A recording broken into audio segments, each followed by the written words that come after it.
সংসদ ওই জায়গা যেখানে আপনি আইন প্রণয়ন করবেন, মানুষের পক্ষে কথা বলবেন। সংসদ ওই জায়গা না যেখানে গিয়ে আপনি আপনার যে কোম্পানি আছে ওই কোম্পানিতে কিভাবে আপনি কাজ বাগাবেন, কিভাবে উন্নয়ন কাজকর্ম আপনি নিজের পকেটে বাগাবেন, এইটার জায়গা সংসদ না। এইটা পুরাতন রাজনৈতিক দলগুলো এখনো ভুল করতেছে। তাদেরকে ওই ভুল থেকে এখন সঠিক রাস্তায় আনার কাজ আমাদের। এইটা আমাদের সকলের যেমন কাজ, যারা পথচারী আছেন তাদেরও এটা কাজ, যারা শুনতেছেন তাদেরও এটা কাজ।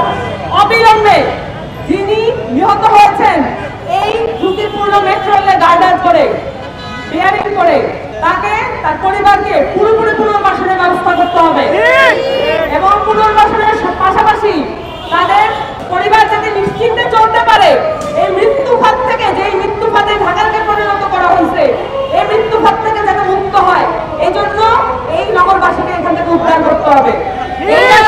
এটা কত বড় মৃত্যুফাত এটা বোঝার জন্য আমি বাংলা মোটর থেকে এখানে হাইটে আসছি এবং আসলে আমার খুব দূর করছে যে এইখানে হাঁটার সময় যে কারো মৃত্যু আসলে অবশ্যম্ভাবী। এই যে রাস্তায় চলাচল করে এগুলাকে নিরাপদ করতে হবে আমাদেরকে অবশ্যই। এই নাগরিকের জায়গায় যে ডিসি ইউনো এগুলোর সমানে দখল করছেন আপনারা, এই ডিসি ইউনোরা কিভাবে কতটুকু কাজ করছে বাংলাদেশের মানুষের জন্য, বসাইছেন ঠিকঠাক, কিন্তু তাদের বেলায় ফাঁকা।